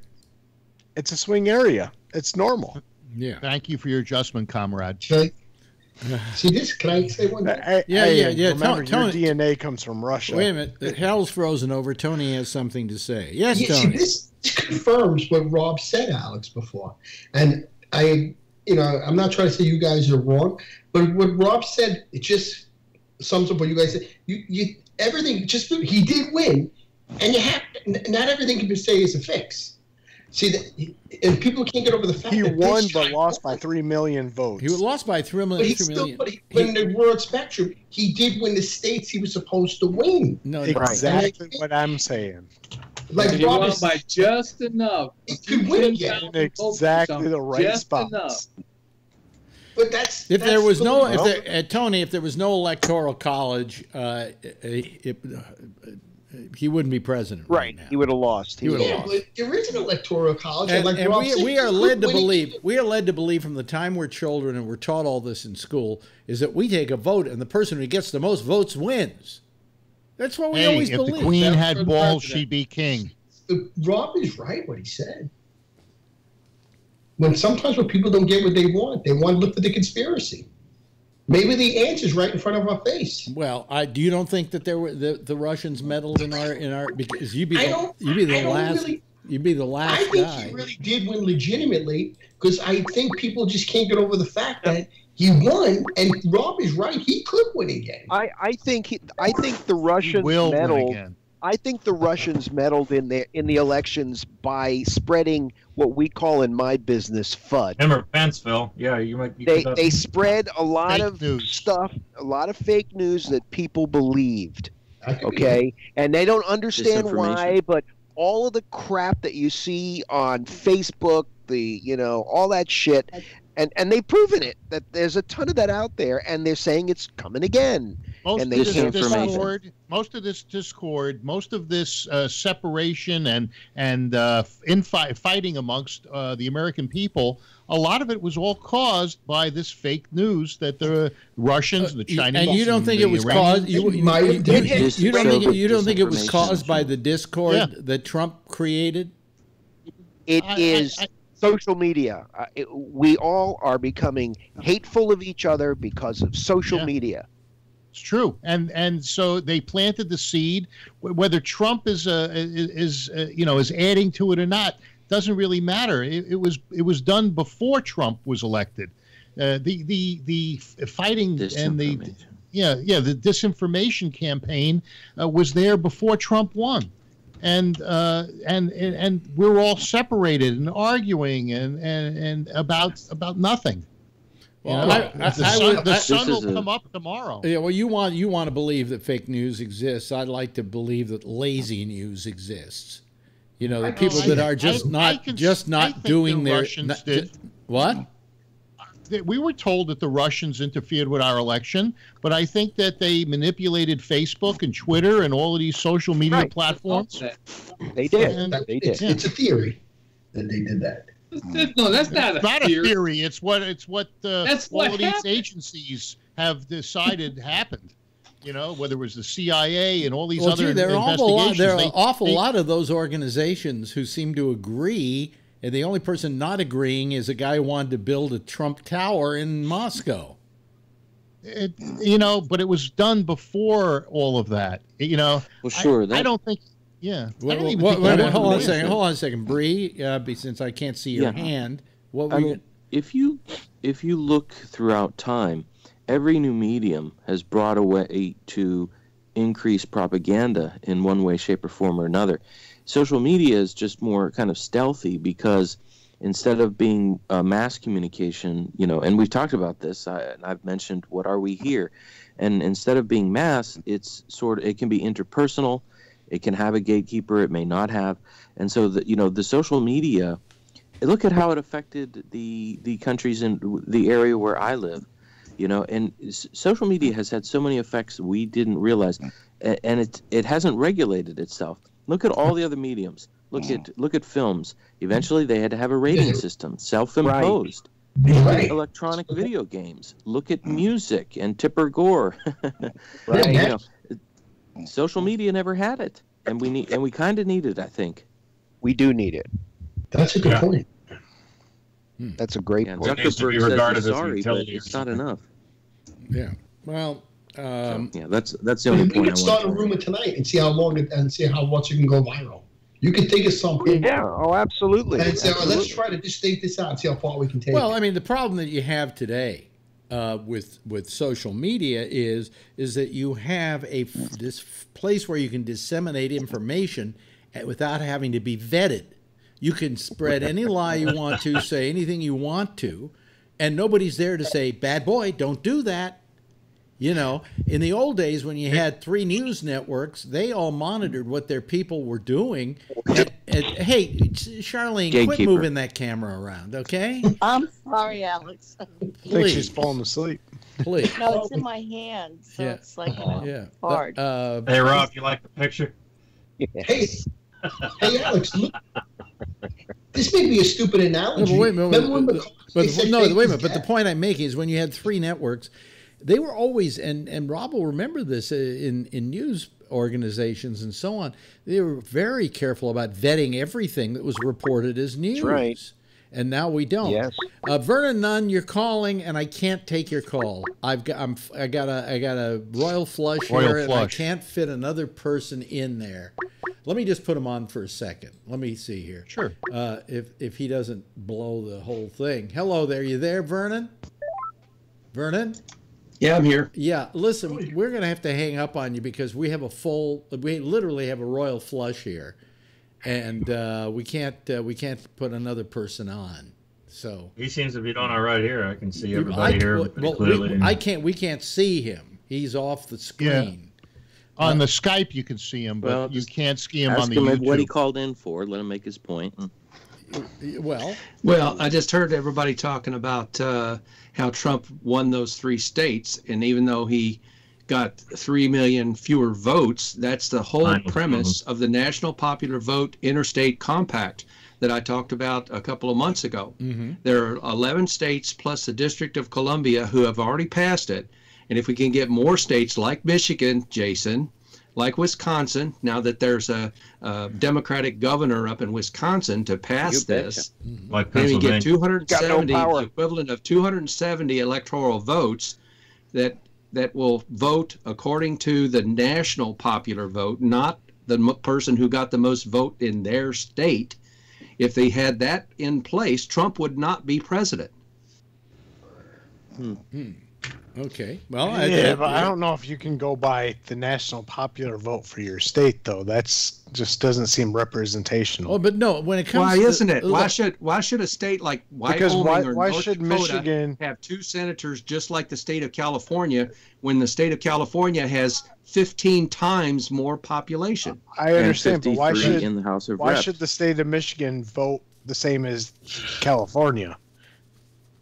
Because the national popular vote, in other words, whoever wins the most popular vote nationwide should be the person who's elected president. We have this antique electoral college out there, but you can't get rid of it because it's in the Constitution unless you write a constitutional amendment, which isn't going to happen. Well, isn't that the same as maybe making your state either go 100% towards who won or fragmented to we're going to give so many electoral votes to percentage-wise? Well, right now, only 2 states do that, and that's Nebraska and Maine. Everybody else votes winner take all, but it's winner take all whoever got the most votes in their state. What's the name of the legislative program you're talking about again, Vernon? Called the National Popular Vote Interstate Compact. Okay, and it's a law. See, the Constitution allows every state to decide how they select their electors. Every state can decide how they do that. Now, it just turns out that most states do it all the same way. Only Nebraska and Maine are different. They apportion the number of electors they send to the Electoral College based on the popular vote in their state. In a particular state now, it's winner take all. In other words, it's winner take all of your state. If you have, if Donald Trump wins Kentucky, which he did, then all the electoral votes for Kentucky goes to Donald Trump, even though Hillary Clinton won by 3 million votes. Well, nationally, I think that there's also proportional voting. I think that's the wording, the verbiage I was looking for. Proportional voting, yeah. Yeah, so if 50% of your state voted for one and 50% voted for the other, or 51% voted for the other, that's how you should do your electoral college. That's not winner take all. In case people are wondering, Yeah, Wyoming only has 3 electoral votes, Jason. They have Okay, 2 but senators it's and 1 never going to be congressman. 50-50. It's not going to be 50-50. There's going to be one person off. Right. By the way, voting. for people who are just Ranked tuning choice. in, one person you can't see on your screen is Vernon, because when we go above a certain amount, actually it's 10 people 11. plus me. Hey, Alex? One person gets pushed off to the side. Yes, Royal Brady. flush with an ace up our sleeve. Yeah, right, exactly. Huh? Does that make me the ace, Bree? What were you going to say, Tony? Oh, you know what I was going to say? Yeah. I have a solution maybe for this, to avoid a Trump catastrophe. Maybe for you to run for higher office, you have to be winning something. You have to be a senator. You have to be a governor. You just can't walk off the street. Nobody here would agree with that. How do you make the rules like that, Tony? Well, because even Alex said Obama was underqualified. Well, I think you have to win office for something else before you just walk into the big No, one. I don't. But you'd have to establish that in law. Well, they have to put that in the Constitution. Well, that would be a constitutional amendment. That's not going to happen. Because I don't think he could do the job. Nobody's going to do that because it Like, goes. he was underqualified. No, but if you're limiting who can run for president, and anybody But should be Alex, allowed to run what for that? president. Because he never ran. He can't even run a dog No, stand it doesn't. in It doesn't Tony, matter. you're paying Tony, for a form of aristocracy. Tony. What kind of experience does a senator have for being president? Well, more than Obama. More than Trump. He never won anything. No. Now, a guy who was a governor might have No, I'm talking more about Trump, experience who's at never being won any president, office. because governors have to do a lot of manage money and take care of I their agree with local you. militia and all kinds of things like What I'm that. trying to say is, I think Tony's for onto Trump to something. put his hat in the ring. Do you think? they should Wait a be minute. All right, what have you won before this? Well, I won nothing. Then you can't run. Whenever you apply for a job, there are minimum requirements. What's his requirements? Nothing. I run a hotel. Hey, but there's Wait a minute, minimum hold on a second. requirements. Stop It's a up second. to the population of the United States to decide what that is. Stop a every time second. they Yeah, but run. if this guy would have Josh? qualifications that he won Okay, governor, all right. Shut he up, wouldn't be Tony. Shut president. up. Shut up. Enough. We know. We understand what you're saying. Josh, how would that settle with the Constitution if we suddenly said you can't be president of the United States unless you have previous experience in political Or you're office? 38 years old. 35. 35. Same. Well, I mean, that particular rule would require an amendment, and I also don't believe that it would be consistent with the belief of the framers, which doesn't mean we can't do it. I mean, as we talked about earlier, we can do what we want to do, but I think they argued the criteria pretty robustly for several days on what it should take to be eligible to be president of the United States. They settled upon what they settled upon, and, it's worked, for 200 plus years, mostly. I mean, look, the price of democracy is that mistakes will be made, at times. There are tools in there to make changes if we choose to, especially with, the Electoral College. I mean, why did they I agree. make it? Why did they make it 35 years? Why was that arbitrarily a date? I guess because everybody didn't live as long. Yeah, I think so. I mean, a lot, people died in their 60s a lot, in that era for sure. I don't remember the life expectancy at the time, but it was around that. I mean, I just think a 35-year-old, in that era wasn't viewed as young as, we view it today for sure. I mean, why don't we also make a law on the higher end though, saying nobody over 75 can run for president? Well, they didn't really kick that around much. So and I don't know why. It just never really entered their mind. I don't think the Whigs and the Tories were trying to keep a Republican from running that was 34. So they set it at 35. Yeah. I've got a question for Josh. Oh, by the way, somebody just wrote, Forbin Colossus wrote Tony for president. Okay. He's inexperienced, folks. He's old I got enough. a question for Josh, Alex. Yes. Yeah.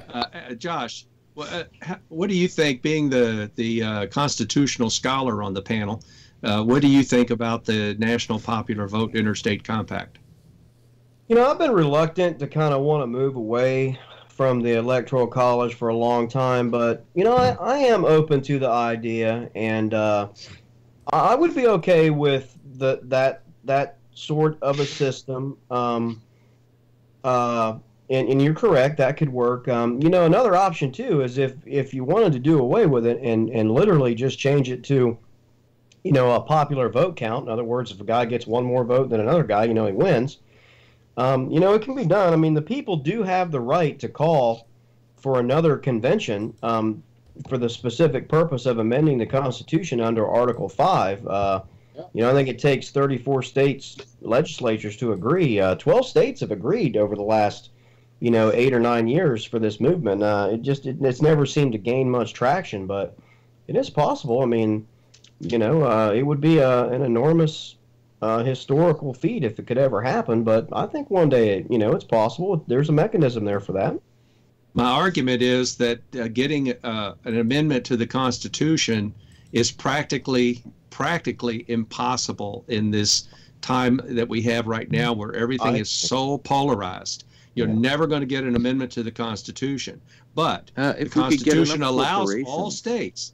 But if the Constitution allows the states to decide how to pick their electors, then they can do it any way they want. Yeah, I agree, and so I guess what I would say to that is we're not really in disagreement, but I think, and you're probably going to agree with me here, the people have got to start calling for it. You know what I'm saying? The power has got to emanate from the people, and if that's what they want, they've really got to start pushing for elected representatives that will support that kind of a change, Or we just need Zuckerberg and Putin to agree to it. That's a good point. I was thinking about Colossus's statement that Tony for president. He's old enough, and he sure tweets enough. Hey, listen, Tony. Gee, could I? The trouble is Kevin wants to come on as Santa. I'll drop off. Yeah, but I don't know if we can even fit him on anyway. Oh boy, how are we going to do this? You can arrange. It's your last show. You can arrange some shit around. No, I'll drop off, Alex. I'll drop off. Okay, why don't you drop off, and I'll get rid of Tony too, and that'll make room for him. Okay. Thank you, Tony. I appreciate it. Yeah. All right. Thanks. Because Tony's always. By the way, you know what I do, Alex? What? We're about 10 minutes from the closing of the government. Oh, you're right. Yeah. Right. Hey, you know what that means? That the TSA doesn't get paid. Isn't that justification enough to close the government? Yes. All the legislators went home. Okay, by the way, Kevin, if you're listening, Santa, if you're listening, we could agree on this. Come ahead. What? Tired of them fondling people's nuts and getting away with it. Well, I think that the Grinch who stole Christmas is Trump. Because there could be a lot of families who are not going to be able to have the same kind of Christmas they wanted to have. The TSA is going to have to work without the pay. Government. Huh? Yeah. What did you say, Bree? Trump is fine with the government shutdown. He hasn't even filled a lot of positions. He doesn't really care. He thinks he can run it all himself. I mean, if you said to him, Mr. Trump, can you run the White House by yourself? He'd be like, yeah, sure. Mm-hmm. Can you keep everybody safe by yourself? Yeah, sure. That was the funny thing the other day was Schumer, when the Schumer meeting, he said, I'm not going to blame it on you. It's on me. It's the government shutdown, blah, blah, blah. Right. But now he's saying it's the Democratic shutdown, and it's the Schumer shutdown. You know why? You know why? Because it got through. Because they were not going to give him $5 billion for a fucking it got through the House, but he needs, unless there's a nuclear option, he needs 60 votes in the Senate. And so if the nuclear can't be used on this type of a call. I understand. By the way, even if they go nuclear, hey, everybody, cool it. Santa is here. Y'all just gotta lighten up. Jesus Christ. That sounds like Santa. That sounds like the Santa I could get Santa behind. from South Park. Yeah. Oh, fucking ho. Here's your fucking Santa. razor blade. I've been out running around all fucking night trying to do Alex, shit. that we get to You go guys are around all and talking everybody politics. asks what they want from Santa. Well, wait a minute. Turn up your shocker. Let so- Santa so- talk for a second here. Yeah, what? You were? So I get a letter from this dickhead Trump. Yeah. Dear Lion Santa. Hey Santa, Fix my if they stock build the market. border wall, can you get over it? Fix my stock market. Give me a wall. Give me all the votes for Capitol Hill. With escalators. Yeah, anybody? I'm out all fucking night, right? I'm out all fucking night. I can stop by Capitol Hill. I make sure nothing goes wrong there. You ain't getting no fucking wall. I thought he was getting a pony. Yeah, Santa, it's easy for you to say, you're complaining to us about talking politics, but meanwhile, you've been running a sweatshop for over 200 fucking years. You've been having forced animal slave labor do your bidding for. Yeah, and what you're using is those poor little elves who can't get work anywhere else. Well, he hires the handicapped. He's gonna put all the elves out of work. Yeah, and take all the credit for it. Yeah. Then I got to go by Ruth Ginsburg's house and put some pixie dust up her ass so he doesn't make a bad decision again. Well, that's why I've been late, running around all damn night, making sure shit don't happen so that guy don't screw everything up for the next year. Where'd you park your sleigh? On his front lawn. Okay. And the deers are shitting all over him. So I take it, Santa, you're a liberal? I've been busy all night. Shitting on people's lawn. Well, it isn't even Christmas Shitting on the Eve. White House lawn. Shitting down their chimneys for the Trump voters. There you go. Phil, you might want to sleep with one eye open.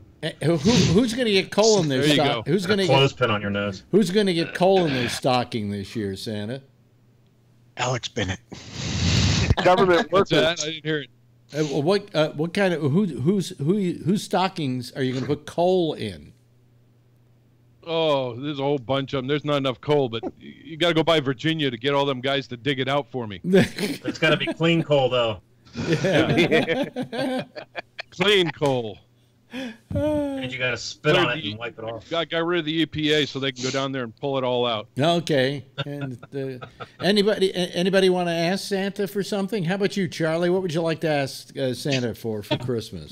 For some toes. That would help. World peace. Is that toes or toast? Yes. How about you, Charlene? Anything you want to ask Santa for? A steady cam, perhaps? Right. Oh, yeah. Yeah. That's right. I need one. Yeah. I don't have to hold it. Yeah. Do you have anything you want to ask Santa for? Nobody wants anything, I guess. Huh? Well, I can say that, Alex, you're worse than my dad. You let the little shit get to you, like the Charlene's camera. Who gives a fuck? I wasn't even paying attention to the screen, so, just slip away. And the other thing about Santa, if there's any way you could restore national sanity or any semblance thereof, that would be great. He's the guy to do it. it. I'm not expecting any miracles. Because he's Sanity Claus. Ha ha. Yeah, well, I can get away with it because I can fly by and just, do it and then fly by. Yeah. Take off. Yeah. Head for the North Pole.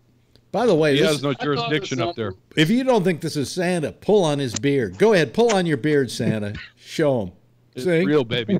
It's the real stuff. It's the real stuff. Right. Jeff, as a good Jew, what do you want for Christmas? What do you want to ask Santa for? I want next year to have GabNet still running. Oh, okay. With you. All right. Yeah.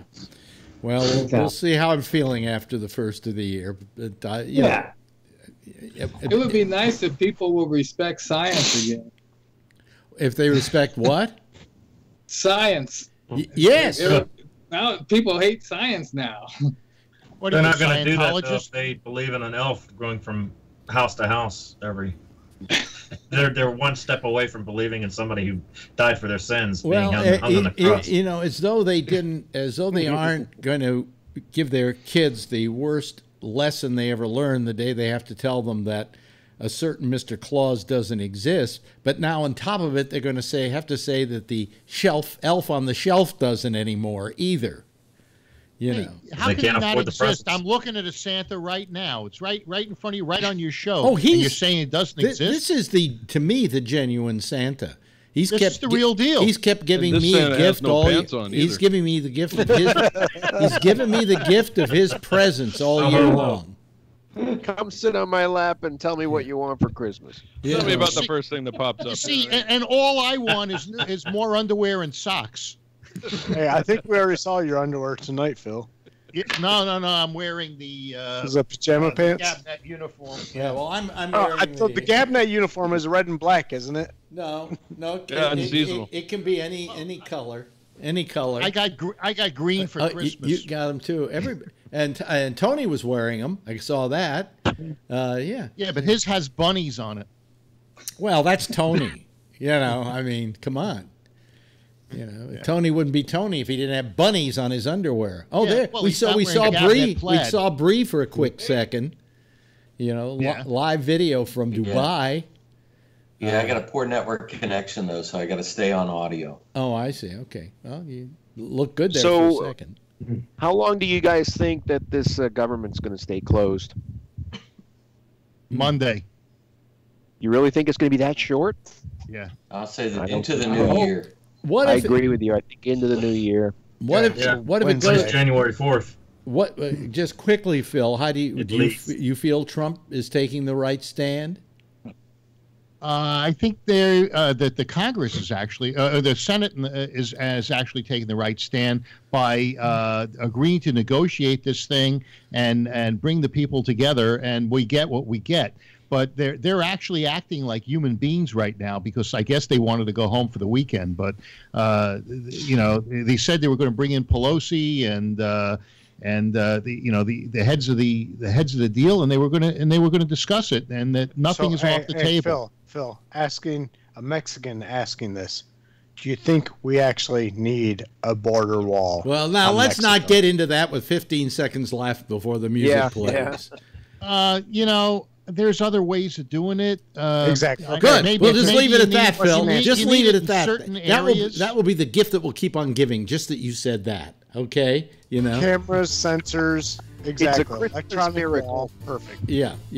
Actually, what he said is he doesn't really need a wall. It could be slats.